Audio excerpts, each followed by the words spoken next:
నమస్కారం, uptake jobs కి స్వాగతం. ఇవాళ మనం చర్చించుకోబోయే కరెంట్ అఫైర్ అంశం నార్కో టెస్ట్. దీనినే కొన్నిసార్లు నార్కో అనాలిటిక్ టెస్ట్ లేదా నార్కో అనాలిసిస్ టెస్ట్ అని కూడా అంటారు, లేదా నార్కోటిక్ టెస్ట్ అని కూడా అంటూ ఉంటారు. వివిధ పేర్లు ఉన్నాయి, బట్ సింపుల్ గా అయితే నార్కో టెస్ట్ అంటారు. ఈ నార్కో టెస్ట్ ఇప్పుడు వార్తల్లోకి ఎందుకు వచ్చిందంటే, రీసెంట్ గా ఢిల్లీలో ఒక పెద్ద క్రైమ్ జరిగింది. దాని గురించి వినంగానే అందరూ కూడా వణికిపోయారు, హడలెత్తిపోయారు, నివ్వెరపోయారు, ఆశ్చర్యపోయారు. ఏంటిది? తన గర్ల్ ఫ్రెండ్ ని చంపేసి ముక్కలు ముక్కలుగా చేసి ఢిల్లీలో అక్కడక్కడ పడివేయడం. That's the case. అయితే ఈ కేసుకి సంబంధించి ఒక ఢిల్లీ కోర్టు ఏమని చెప్పిందంటే, నార్కో టెస్ట్ చెయ్యండి అని చెప్పింది. And hence now this case has even got more prominence now. ఇంతకీ అసలు నార్కో టెస్ట్ అంటే ఏంటి? నార్కోటిక్ టెస్ట్ అలానే పాలిగ్రాఫ్ టెస్ట్ రెండు కూడా ఒకటేనా లేదా రెండు వేరువేరా? ఈ నార్కోటిక్ టెస్ట్ జరిపిన తర్వాత ఎవరైతే ఆ పర్సన్ ఉన్నారో, ఎవరి మీద అయితే టెస్ట్ జరుపుతున్నారో, వాళ్ళు ఇచ్చే వాంగ్మూలాన్ని వాళ్ళు తీసుకుంటారు యాజ్ అన్ ఎవిడెన్స్ గా? ఇవన్నీ కూడా మనం ఈ వీడియోలో డిస్కస్ చేద్దాం. Why is this topic in the news? It has recently come to spotlight after a Delhi court ordered a narco test for Aftab Amin Poonawala in the bone chilling Shraddha Walkar killing case. తన boyfriend తనని చంపేసి 35 ముక్కలుగా చేసి అవన్నీ కూడా ఢిల్లీలో అక్కడక్కడ పారవేశాడు. And that is the case. మనం కేసులో డీటెయిల్స్కి వెళ్ళట్లేదు, బట్ ఈ కేసుకి సంబంధించి ఢిల్లీ కోర్టు నార్కో టెస్ట్ చేయండి అని ఆర్డర్ చేసింది. And hence we will be discussing about this, which has a technical backing as well. The court took in to consideration international norms on human rights. So obviously ఇప్పుడు narco test చేయాలి అన్నప్పుడు వాళ్ళకి drug ఇస్తారు. ఆ drug ఇచ్చి తర్వాత వాళ్ళ చేత నిజం చెప్పిస్తారు. వెల్, ఆ నిజం వాళ్ళు కన్సిడర్ చేస్తారో లేదని మనం కొద్దిసేపట్లో తెలుసుకుందాం. బట్ వాళ్ళు ఇదంతా కూడా ఇంటర్నేషనల్ నార్మ్స్ ఏవైతే ఉన్నాయో మానవ హక్కులకి సంబంధించి వాటిని ఆధారంగా చేసుకుని రన్ చేస్తున్నారు. The right to a fair trial. So ఏదైనా ఇన్వెస్టిగేషన్ అవ్వచ్చు లేదా కోర్టులో ప్రొసీడింగ్స్ అవ్వచ్చు, అవన్నీ కూడా ఫెయిర్ గా జరగాలి, ఎవరికి కూడా బయాస్డ్ గా ఉండకూడదు. And the right against self incrimination under article 20 class 3 of the Indian constitution. ఈ ఆర్టికల్ ఏమని చెప్తుందంటే, రైట్ అగేన్స్ట్ సెల్ఫ్ ఇంక్రిమినేషన్ అని చెప్తుంది. అంటే ఇప్పుడు ఉదాహరణకి I'm the one who had committed crime అనుకుందాం. సో నాకు అగెయిన్స్ట్ గా నేనే, లేదు నాకు సంబంధించి నేనే ఆ క్రైమ్ చేశాను, లేదా ఆ క్రైమ్ కమిట్ చేసినందుకు గాను నేను ఏదన్నా చేసినా చెప్పినా కూడా అవన్నీ అంశాలకి సంబంధించే ఈ రైట్ అగేన్స్ట్ సెల్ఫ్ ఇంక్రిమినేషన్ ప్రస్తావిస్తుంది. Now let's get into the details. What is a narco test? In a narco or narco analysis test, a drug called sodium pentothal is injected into the body of the accused. అంటే ఈ కేసులో అఫ్తాబ్ అమీన్ కి ఈ drug ని ఇస్తారు. ఒకవేళ నేను crime commit చేస్తే నాకు ఇస్తారు. So what is the drug? Sodium pentothal, which transports them to a hypnotic or sedated state. అంటే ఒక మత్తుగా ఉన్న ఇదిలోకి తీసుకెళ్లిపోతుంది అనమాట. In which their imagination is neutralised. మామూలుగా మీరు హోస్ట్ లో కాన్షియస్నెస్ లో ఉన్నారనుకోండి, అప్పుడు మీరు ఏం చేస్తారు? ఇమాజిన్ చేసుకుంటూ ఉంటారు. అది మీకు మత్తు ఇచ్చారు అనుకోండి, అసలు మీరు ఏం చేస్తారో కూడా మీకు తెలియదు, అలా ఉంటారు మీరు. అలాంటి స్టేట్లో మీ థింకింగ్ కానీ ఇమాజినేషన్ కానీ అంతా న్యూట్రలైజ్ అయిపోతుంది. సో మీరు ఎక్కువగా ఆలోచించలేరు. మహా అయితే వాళ్ళు అడిగిన క్వశ్చన్కి ఆన్సర్ చెప్తారు అంతే. In this hypnotic state the accused is understood as being incapable of lying. అంటే అలాంటి పరిస్థితుల్లో ఉంటే ఎవరికైతే టెస్ట్ జరుపుతున్నారో ఆ పర్సన్ అబద్ధం ఆడే ఛాన్సే లేదు అని వాళ్ళు నమ్ముతారు. And is expected to diverge information that is true. So obviously అప్పుడు ఎక్కువగా ఆలోచించలేడు కాబట్టి ఏదైతే చెప్తున్నాడో అంత నిజమే అనుకుంటున్నారు కాబట్టి ఆ విధంగా కేసుకి సంబంధించి లేదా తను ఏవైతే యాక్టివిటీస్ చేశారో అవన్నీ కూడా సమాచారం మనకు దొరికేదంతా కూడా ట్రూ అని చెప్పి ఈ నార్కో టెస్ట్ చేస్తారు. సో మనం ఇందాక తెలుసుకున్నాం సోడియం పెంటాథల్ అనే ఒక కెమికల్ యూజ్ చేస్తారు అని. Sodium pentothal or sodium thiopental is a fast acting short duration anaesthetic. అంటే తొందరగా యాక్ట్ అవుతుంది, అట్ ద సేమ్ టైం అది ఎక్కువసేపు ఉండదు. అదే ఒకవేళ దీన్ని ఎక్కువ డోసులు యూజ్ చేశారనుకోండి, అది సర్జరీస్కి యూజ్ చేసినట్టు అవుతుంది. సో ఇప్పుడు ఆబ్వియస్లీ మనకి సర్జరీస్ చేసేటప్పుడు పైలోనెడల్ సైనస్ అవ్వచ్చు, లేదా గాల్ బ్లాడర్ సర్జరీ అవ్వచ్చు, లేదా వేరే ఏదైనా సర్జరీ కానివ్వండి, ఆ సర్జరీ చేసేటప్పుడు వాళ్ళకి సెలెక్టివ్ ఇస్తారు లేదా మత్తు మందు ఇస్తారు. ఆ మత్తు మందు ఇచ్చినప్పుడు ఇవే యూజ్ చేస్తున్నారు, కాకపోతే కొంచెం ఎక్కువ క్వాంటిటీలో ఇస్తారు సో దట్ వాళ్ళకి ఆ పెయిన్ అనేది తెలియదు. వేరాజ్ ఇక్కడ అది చాలా తక్కువ క్వాంటిటీలో ఇస్తున్నారు, అండ్ దట్టు కూడా ఎక్కువసేపు ఉండదు అనమాట. It belongs to the barbiturate class of drugs that act on the central nervous system as depressants. So మన బాడీలో సెంట్రల్ నర్వస్ సిస్టమ్ ఉంది, పెరిఫెరల్ నర్వస్ సిస్టమ్ కూడా ఉంది. ఈ సెంట్రల్ నర్వస్ సిస్టమ్ అంటే ఏంటి, పెరిఫెరల్ నర్వస్ సిస్టమ్ అంటే ఏంటి, దీనికి సంబంధించి ఇంకా డీటెయిల్గా తెలుసుకోవాలి అనుకుంటే అప్టేక్ జాబ్స్లో పరంజ్యోతి సార్ ఏవైతే బయాలజీ క్లాసెస్ చెప్పారో వాటిని జాగ్రత్తగా వినండి, మీకు ఇంకా క్లియర్గా అర్థమవుతుంది. సో ఈ టైప్ ఆఫ్ డ్రగ్స్ ఏవైతే ఉన్నాయో, ఈ సోడియం పెంటాథాల్ అవ్వచ్చు, సోడియం థయోపెంటల్ అవ్వచ్చు, ఇవన్నీ కూడా బార్బిట్యూరేట్ క్లాస్ ఆఫ్ డ్రగ్స్ అన్నమాట. అలానే అవి సెంట్రల్ నర్వస్ సిస్టమ్ మీద యాక్ట్ చేస్తాయి. అందుకే స్ట్రైట్ వే మనిషి మత్తులోకి వెళ్ళిపోతాడు. దీన్నే కొన్నిసార్లు ట్రూత్ సీరం అని కూడా అంటారు, because the drug is believe to weaken the subjects resolve to life. ఉదాహరణకి ఇప్పుడు నన్ను క్వశ్చన్ అడిగారు అనుకోండి, నువ్వు ఎవరినైనా ప్రేమించావా అని. నేను కాన్షియస్నెస్లోనే ఉన్నాను కాబట్టి నేను ఆలోచిస్తాను, చెప్పాలా వద్దా, చెప్తే ఏమవుతుంది, ఇవన్నీ కూడా నేను ఆలోచించుకోవచ్చు కదా బ్యాక్ ఆఫ్ ద మైండ్లో.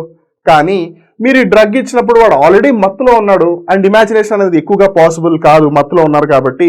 సో అప్పుడు వాళ్ళు ఉంటే ఉన్నా అని చెప్తారు, లేదంటే లేదని చెప్తారు. ఉన్నాను, లేదు, అలా చెప్పి వదిలేస్తారు. And it is sometimes referred to as a truth serum and is said to have been used by intelligence operatives during world war II. World war II ఎప్పుడు జరిగింది? 1939 నుంచి 1945, 1939 నుంచి 1945 దాకా. ఇంకో ఇంట్రెస్టింగ్ పార్ట్ ఏంటంటే ఈ వరల్డ్ వార్ IIకి సంబంధించి Leo Tolstoy అనే అతను వార్ అండ్ పీస్ అని ఒక బుక్ రాశాడు. ఆ బుక్ రాయడానికి 6 ఏళ్ళు పట్టింది. ఆ బుక్ మొత్తం కూడా ఈ వరల్డ్ వార్ II జరిగేటప్పుడు రాశాడు అనమాట తను. సో ఇప్పుడు నార్కో టెస్ట్ అనగానే చాలా మంది కన్ఫ్యూజ్ అయ్యి ఇంకో టెస్ట్ ఏంటంటే polygraph test. Now let's try to get to know whether both are the same or both are different. What is a polygraph test? A test such as this is said to have been first done in 19th century by the Italian criminologist Cesare Lombroso. ఇక్కడ మీరు గమనించవచ్చు scissor లోంబ్రోజో గారిని, who used a machine to measure changes in the blood pressure of criminal suspects during interrogation. అంటే ఒక person interrogate చేసేప్పుడు, అంటే విచారిస్తున్నప్పుడు వాళ్ళ యొక్క బ్లడ్ ప్రెషర్ ఏ విధంగా మారుతుంది లేదా ఏ విధంగా బిహేవ్ చేస్తుందని తెలుసుకోవడానికి తను ఒక డివైస్ని కనుక్కున్నాడు, లేదా ఒక మెషిన్ కనుక్కున్నాడు అని చెప్పొచ్చు.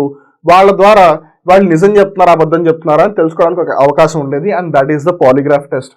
A polygraph test is based on the assumption that physiological responses that are triggered when a person is lying are different from what they would be otherwise. అంటే ఉదాహరణ నన్ను క్వశ్చన్ అడిగారు అనుకోండి, సేమ్ క్వశ్చన్ మళ్ళీ, మీరు ఎవరినైనా ప్రేమిస్తున్నారా అని అడిగారు. ఇప్పుడు నేను ఆల్రెడీ ఒకరిని ప్రేమిస్తున్నాను అనుకోండి, నేను ఆ విషయం చెప్పేసి దొరికిపోతానని చెప్పి నేను లేదని చెప్దామా అని అనుకుంటూ ఉంటాను. కాబట్టి నా బాడీ నార్మల్గా బిహేవ్ చేసేటప్పటికీను ఇప్పుడు నేను ఇమాజిన్ చేస్తాను కాబట్టి నా బాడీ వేరేలా ఆలోచిస్తుంది. అట్ ద సేమ్ టైం ఇప్పుడు నేను కొంచెం నర్వస్గా కొంచెం టెన్స్గా ఉంటాను అండ్ ఆబ్వియస్లీ నా బీపీ అప్పుడు పెరిగే అవకాశం ఉంటుంది. ఆ విధంగా ఏదైతే చేంజెస్ జరుగుతున్నాయో దాని ఆధారంగా ఆ పర్సన్ నిజం చెప్తున్నాడా, ఆ పర్సన్ అబద్ధం చెప్తున్నాడా అనేది ఐడెంటిఫై చేయడానికి ఒక మార్గం సుగమం అవుతుంది అనమాట. ఇప్పుడు మీకు ఇంకా క్లియర్ కట్గా నార్కో టెస్ట్ పాలిగ్రాఫ్ టెస్ట్ ఒకటేనా కాదా అనేది క్లియర్గా తెలిసిపోతుంది. ఏంటంటే a polygraph test does not involve injecting drugs into the body, whereas narco test మనం ఇందాక తెలుసుకున్నాం సోడియం పెంటాథాల్ అది వాళ్ళ బాడీలోకి ఎక్కిస్తారు. పాలిగ్రాఫ్ టెస్ట్లో అలాంటివి ఏమీ చేయరు. Rather instruments like cardio cuffs or sensitive electrodes are attached to the suspect. ఇలా చేతులకి ఎక్కడికో పెట్టడం లేదంటే ఇలా బెల్ట్ లాంటివి కట్టేయడం, వాటి ద్వారానే వాళ్ళు టెస్ట్ చేస్తారు. And variables such as blood pressure, pulse rate, respiration, change in sweat gland activity, blood flow etcetera are measured as questions are put to them. ఉదాహరణకి బ్లడ్ ప్రెషర్, పల్స్ రేట్ ఇవంటే కొంచెం పెద్దవి. ఉదాహరణకి మీరు ఇప్పుడు స్వెట్ గ్లాండ్ యాక్టివిటీని తీసుకోండి. ఇప్పుడు మీరు ఒక క్రైమ్ చేశారు అనుకోండి, ఆ క్రైమ్ గురించి అడుగుతున్నారు, మీకు మెల్లిమెల్లిగా భయం మొదలవుతుంది, మెల్లిమెల్లిగా టెన్షన్ వచ్చేస్తుంది. టెన్షన్ ఎక్కువైతే ఆబ్వియస్లీ చెమట వస్తుంది. సో చెమట వచ్చిందంటే ఇప్పటివరకు నార్మల్గా ఉన్నప్పుడు సడన్ గా స్వెట్ ఎక్కువ అవుతుంది అంటే వాడు టెన్స్ గా ఫీల్ అవుతున్నాడు. సో విచ్ మీన్స్ మేబీ వాడు చేసి ఉండుంటాడు అనే ఆధారం వచ్చే అవకాశం ఉంది. A numerical value is assigned to each response to conclude whether the person is telling the truth, is deceiving or is uncertain. So ప్రతిదానికి వాళ్ళు ఏదైతే రెస్పాన్స్ ఇస్తున్నారో దానికి ఒక నెంబర్, ఒక వాల్యూ ఉంటుంది అనమాట. దాన్ని బట్టి వాళ్ళు నిజం చెప్తున్నారా, అబద్ధం చెప్తున్నారా, అన్సర్టన్ ఆన్సర్స్ ఇస్తున్నారు. అన్సర్టన్ అంటే తెలుసు, తెలీదు, 1కి 3కి మధ్యలో ఉన్న సంఖ్య ఏంటి, 4, 2, 5 ఇలా అనమాట. ఇప్పుడు వచ్చే ఇంకో బిగ్ క్వశ్చన్ ఏంటంటే అసలు నార్కో టెస్ట్ లాంటి టెస్ట్ జరపాలా అని. What is the need of such a test? Investigating agencies have sought to employ these tests in investigation, which are sometimes seen as being a softer alternative to torture or third degree to extract the truth from suspects. మనందరికీ తెలిసిందేంటి, రే నువ్వు కానీ నేను అడిగిన దానికి answer చెప్పకపోతే నీకు మామూలుగా ఉండదురా, 3rd degree treatment అని అంటూ ఉంటారు. సినిమాల్లో కూడా మనం చూస్తూ ఉంటాం. 3rd degree ట్రీట్మెంట్ అంటే ఏంటి, లిటరల్లీ వాళ్ళని కొట్టడం, అలానే ఐస్ బాక్స్ మీద పడుకోబెట్టడం, whatever be the things, అలా డిఫరెంట్గా టార్చర్ చేస్తారు. దాని బదులు ఇక్కడ జస్ట్ మనం ఒక స్మాల్ అమౌంట్లో వాళ్ళకి డ్రగ్ ఇవ్వడం వల్ల వాళ్ళు మేబీ చెప్పేది నిజమా అబద్ధం అన్న సంగతి పక్కన పెడితే అట్లీస్ట్ వాళ్ళని ఫిజికల్ గా అంత ట్రీట్ చేసి టార్చర్ చేయాల్సిన అవసరం అయితే లేదు కదా. అండ్ ఇక్కడ ఇంకో ముఖ్యమైన విషయం ఏంటంటే, however neither method has been proven scientifically to have 100% success rate. వాళ్ళకి ఒకవేళ డ్రగ్ ఇచ్చినా సరే అది 100% గా సక్సెస్ఫుల్ అయిందా? లేదు. పోనీ వాళ్ళని థర్డ్ డిగ్రీ ట్రీట్మెంట్ టార్చర్ చేసినప్పుడైనా వాళ్ళు కరెక్ట్ గా నిజం చెప్పేస్తారా? 100% సక్సెస్ రేట్ ఉందా? లేదు. కొన్నిసార్లు మనం రాంగ్ పర్సన్ కూడా అక్యూజ్డ్ అని ట్రీట్ చేయొచ్చు కదా థర్డ్ డిగ్రీతో. సో ఆ విధంగా రెండు కూడా 100% సక్సెస్ఫుల్ కానప్పుడు ఏదో ఒక దారిలో అయితే వెళ్ళాలి, బికాస్ మనం నిజాన్ని బయటికి రావాలి కాబట్టి. వేరేస్ ఇక్కడ ఏంటంటే అట్లీస్ట్ మనం అంతగా టార్చర్ చేయట్లేదు ఆ పర్సన్ ని, కూర్చోబెట్టి క్వశ్చన్స్ అడుగుతున్నాం. అందుకని this is considered as the softer alternative. But even then it remain contentious in the medical field as well. ఇది నార్కో టెస్ట్ కూడా, బికాస్ మీరు డ్రగ్ ఇస్తున్నారు, అది ఇప్పటికి కూడా it is prone to arguments, అంటే డిబేట్ కి దారి తీసే విధంగా ఉంది ఇప్పటికీ కూడా నార్కో టెస్ట్. దీనికి సంబంధించి సుప్రీంకోర్టు కానీ లేదా వేరే ఇతర ఏ వ్యవస్థలైనా సరే ఏమైనా గైడ్ లైన్స్ ఇచ్చాయి, సూచనలు ఇచ్చాయని గమనిస్తే, ఆ సుప్రీంకోర్టు బెంచ్, సుప్రీంకోర్టు యొక్క ధర్మాసనం rule that no lie detector test should be administered except on the basis of consent of the accused. అసలు లై డిటెక్టర్ టెస్ట్ అనేది ఉపయోగించకూడదు ఇన్వెస్టిగేషన్ ప్రొసీజర్ లో. బట్ ఒకే ఒక ఎక్సెప్షన్ ఏంటంటే, ఒకవేళ ఎవరైతే అక్యూజ్డ్ ఉన్నారో వాళ్ళ యొక్క కన్సెంట్ ఉంటే తప్పితే. అంటే ఉదాహరణకి ఇప్పుడు నేనే క్రైమ్ చేశాను అనుకోండి, వాళ్ళు వచ్చి నన్ను అడగాలి మేము మీ మీద లై డిటెక్టర్ టెస్ట్ తీసుకుంటున్నామని. ఒకవేళ దానికి నేను ఓకే చెప్తేనే అప్పుడు లై డిటెక్టర్ టెస్ట్కి వెళ్ళాలి.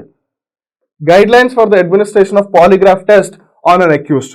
పాలిగ్రాఫ్ టెస్ట్ కి సంబంధించి కూడా గైడ్ లైన్స్ ఏంటంటే, it was published by the NHRC, జాతీయ మానవ హక్కుల సంఘం, in 2000 సంవత్సరంలో ఏమని చెప్పిందంట, which says that the subjects consent should be recorded before a judicial magistrate. ఒక జుడిషియల్ మెజిస్ట్రేట్ ముందు తనని హాజరుపరిచి అప్పుడు వాళ్ళ ముందు ఒకవేళ తను okay I'm ready for this polygraph test అని చెప్తే అప్పుడు పాలిగ్రాఫ్ టెస్ట్ లేదా లై డిటెక్టర్ టెస్ట్ చేయాలి, కానీ లేదంటే చేయకూడదు అని మనకి ఇక్కడ తెలుస్తుంది. ఇప్పటి వరకు ఈ వీడియో చూసిన వాళ్ళందరికీ కూడా బ్రెయిన్ లో ఒక క్వశ్చన్ ఇంకా ఉంది. సో ఈ టెస్ట్లన్నీ చేస్తున్నారు, ఆ టెస్ట్ ద్వారా వాళ్ళు ఏవైతే చెప్తున్నారో ఆ వాంగ్మూలం ఏదైతే ఉందో దానిని ఎవిడెన్స్ గా కన్సిడర్ చేస్తారా? Now let's find out. Can the results of these test B considered as confessions? అంటే ఉదాహరణకి ఇప్పుడు నేనే క్రైమ్ చేశాను, నా మీద లై డిటెక్టర్ టెస్ట్ లేదా నార్కోటిక్ టెస్ట్ చేశారు, ఆ నార్కోటిక్ టెస్ట్ లో ఒకవేళ నేను క్రైమ్ చేశానని చెప్పాను అనుకోండి, సో వాళ్ళు దాన్ని ఒప్పేసుకుని ఓహో వీడే ఒప్పేసుకుంటున్నాడు కదా క్రైమ్ చేశానని చెప్పి వీడిని పట్టుకెళ్ళిపోదాం, అలా చేస్తారా? No, it cannot be considered as a confession because those in a drug induced state cannot exercise a choice in answering questions that are put to them. Even మన జ్యుడిషియరీ సిస్టమ్ ఎంత beautiful గా ఉందో ఒకసారి జాగ్రత్తగా ఆలోచించండి. Of course ఇది మామూలుగా common మన అయితే ఏమంటాడు, డ్రగ్ ఇండ్యూస్ చేసిన వాడిని యాక్చువల్లీ నిజం బయటకి కక్కించడానికి కదా. ఇక్కడేమో మళ్ళీ exercise a choice in answering questions అంటాడు ఏంటి, అసలు వాడికి చాయిస్ ఎవరు ఇవ్వమన్నారు అని. బట్ ద పాయింట్ ఏంటంటే, కొంతమంది క్రైమ్ తెలిసి చేసి ఉండొచ్చు, కొంతమంది క్రైమ్ తెలియక చేసి ఉండొచ్చు, కొంతమంది క్రైమ్ వేరే వాళ్ళ కంట్రోల్లో ఉండి చేసి ఉండొచ్చు, వాటర్ చేసినట్టు మనకి తెలియదు. బట్ అల్టిమేట్ గా మనం ఎప్పుడైనా సరే ఫెయిర్ ట్రయల్కి వెళ్ళాలి. ఫెయిర్ ట్రయల్ అన్నప్పుడు ఎవరైతే అక్యూజ్ ఉన్నారో వాళ్ళకు కూడా ఫెయిర్ ఛాన్స్ ఇవ్వాలి కదా. అందుకు గాను మిమ్మల్ని క్వశ్చన్ అడిగినప్పుడు మీరు ఒకవేళ 100% కాన్షియస్నెస్ లో ఉన్నారనుకోండి, దానికి ఆన్సర్ చెప్పాలా వద్దా? అకార్డింగ్ టు ఆర్టికల్ 20 clause 3 దాంట్లో ఒక పర్సన్ సైలెంట్ గా కూడా ఉండొచ్చు. ఉదాహరణకి ఇప్పుడు నన్ను క్వశ్చన్ అడుగుతున్నారు అనుకోండి, అలా కూడా ఉండొచ్చు. సో ఈ విధంగా ఏమవుతుంది, ఆ పర్సన్ కి ఏదైతే చాయిస్ ఉందో దాన్ని తీసేసుకుంటున్నారు వాళ్ళు డ్రగ్ ఇచ్చేసి. అందుకని ఫెయిర్ ట్రయల్ లేదు కదా ఇక్కడ. Of course narco test frequent గా చేయరు, but just I'm saying according to this perspective and hence it is a no. However, any information or material subsequently discovered with the help of such a voluntarily taken test can be administered as evidence. ఉదాహరణకి నన్ను questions అడుగుతున్నారు, నేను ఏదో ఒక అంశం బయటికి చెప్తూ ఉన్నాను అనుకోండి, ఒకవేళ దాన్ని లీడ్ గా చేసుకుని, దాన్ని బేస్ చేసుకుని, దాన్ని ఆధారంగా చేసుకుని ఒకవేళ వేరే ఏదైనా ఎవిడెన్స్ ఫైండ్ అవుట్ చేస్తే ఆ ఎవిడెన్స్ ని కన్ఫెషన్ లోనో లేదా ఆ ఎవిడెన్స్ యాజ్ అ ప్రూఫ్ గా కన్సిడర్ చేస్తారు. అంతేగాని నేను ఏదైతే చెప్తున్నానో అది కన్సిడర్ చేయను. చూసారుగా, మామూలుగా మనం సినిమాల్లోనో లేదా వివిధ టీవీ షోల్లోనో ఈ నార్కో టెస్ట్ కానీ లేదా పాలిగ్రాఫ్ టెస్ట్ అంటే ఏంటో వింటూ ఉంటాం. కొన్నిసార్లు లై డిటెక్టర్ టెస్ట్ అని కూడా అంటూ ఉంటారు. But what ever be the thing, justice ని తీసుకురావడం కోసం ఎన్ని దారులు ఉంటే అన్ని దారులని తీసుకోవడమే ఒక ఫెయిర్ ట్రయల్ కుండే opportunities. Whatever be the thing, ఈ కేసు ఏదైతే ఉందో దీంట్లో కూడా న్యాయమే గెలవాలి అని, చట్టం దానికి సాయం చేయాలని, చివరికి ధర్మం నేనున్నానని ప్రూవ్ చేసుకోవాలి అని కోరుకుందాం. ఎవరికైతే శిక్ష పడాలో వాళ్ళకి దానికి తగిన శిక్ష పడాలి అని కోరుకుందాం. ఇక్కడతో ఇవాళ కరెంట్ అఫైర్ ఎపిసోడ్ ముగుస్తుంది. మళ్ళీ ఇంకో రోజు ఇంకో కొత్త కరెంట్ అఫైర్ ఎపిసోడ్ లో కలుద్దాం. అప్పటి వరకు చూస్తూనే ఉండండి అప్టేక్ జాబ్స్. నేను మీ వివేక్, సైనింగ్ ఆఫ్.